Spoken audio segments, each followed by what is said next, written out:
Hello everybody, my name's Lynn. In this video, I would like to share with you 10 reasons why you should study abroad. I think it's relevant nowadays, especially with open university available. Probably be indecisive to see whether you should study at your home country or you should move abroad to study and live independently. So number one, for me, studying and working in the UK now, having the opportunity to come over here since I was little, to live with a native family, and that was really beneficial for me to improve my English. Reflects back 10 years ago, I could not speak a single word of English.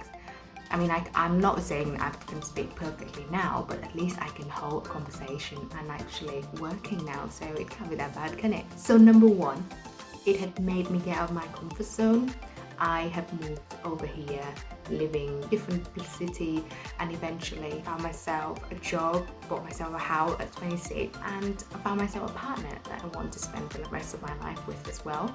And I think the first jump, getting out of your bubble, moving somewhere so far away from home, it's just like you're burning that bridge. There's no way going back. It doesn't matter how stressful the day could it be. It's not like you can just backpack and go back with your family. You have to grow. You make that commitment to yourself that the only way going forward is to be able to speak English effectively, to live in this country, to study, and that's what I told myself, and I think studying abroad will help you overcome that. The second reason will be studying abroad will enable you to achieve a recognizable qualification, whether you want to work in the country that you are studying. I was fortunate enough to be able to work in the UK after I qualified as a pharmacist, but actually if I want to move to any other country like Canada, Australia, I just need to do an extra qualification, and my degree is recognizable. Also, the other bonus point is you are studying with like-minded people as well, and that they tend to say you are the product of your environment. You are the average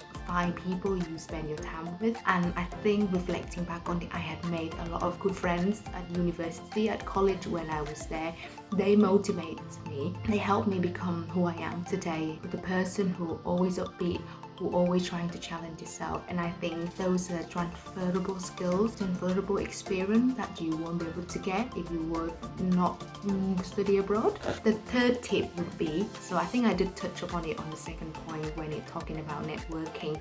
You could communicate with native people and other people from across the globe as well. I made some friends from Zimbabwe, some friends from South Korea, some friends from Japan, and some from America, and I do keep in touch with them as well. You'll be amazed by these people that you share experience with, how it will make you grow as a person. Number 4 is my favorite point. Let me know on the comment below how it's relevant to you. But studying abroad enabled me to develop a growth mindset, a mindset that you telling yourself that it doesn't matter what crazy goal you have in your head. If you can see it in your mind, you can have it in your hand. I remember 10 years ago achieving a score in IELTS of 5 was really like, oh my god, how am I going to get it? And I thought, I'm committed myself, I'm gonna make it happen, which I did. And then 10 years later, I have achieved a master's degree in pharmacy, bought myself a house at 26. If I've told myself, I talked to myself at 16, I'd be thinking, are you crazy, are you insane? But actually, if you just collectively over time make yourself a small goal, achievable goal in that moment in time, as long as you keep going forward, you'll be surprised what you could achieve in 10 years, in 20 years. So number 5 is why studying in the UK? I've done my research. The UK is a beautiful country. It's rich with historical different places that you could visit.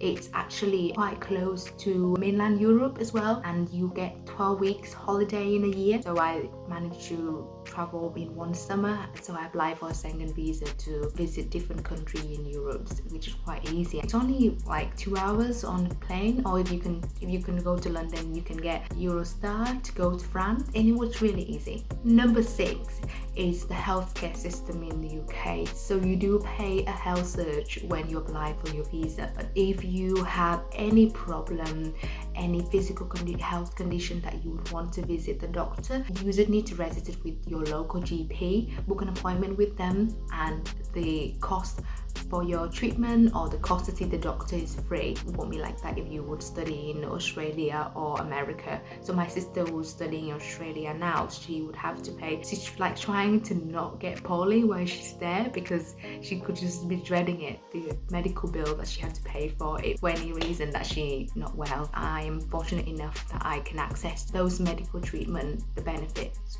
when I was studying in the UK. Number 7 will be you can work in the UK part-time while you're doing your degree. You are entitled to work 20 hours a week during term times, and the variety of flexible jobs it could apply to. So I was working as a cleaner, I was working in a local pharmacy near my house when I was doing my degree. I was working in a nail salon at the weekend as well. There was all juggling through 3 different jobs when during my term time, and I was working full time in the summer, and that was really useful because it gave me an extra pocket money that could fund even an extra night out with your friend.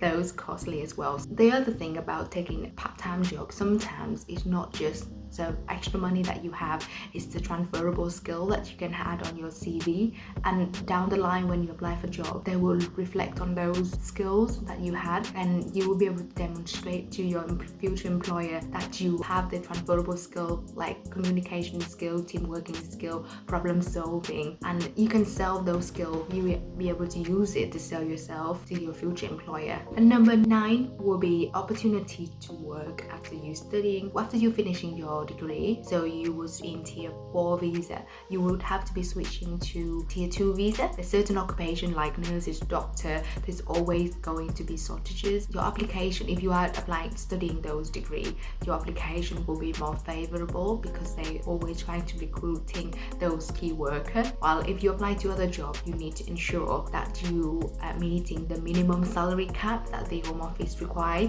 So for my job, because it wasn't in the shortages occupant, I had to make a minimum. So check it out before you apply. It could determine greatly to what career, what subjects you would like to pick up when you apply to a UCAS. Number 10 will be the welcoming and the great hospitality that the country offers. Everyone that I come across, they are very friendly. You can easily make friends at university or when got a job. You just widen your network, speak to as many people as you can, and that is how you learn. That's how you improve your English. That's how you improve your speaking, your listening. It's just come natural. Initially, I had to make sure I translate it before I speak. Nowadays, it just come naturally. It's also changed the way you're thinking as well. Overall, it's a summary. You should step out of your comfort zone, book your flight, apply for your visa, and go abroad and change your life like I did to mine.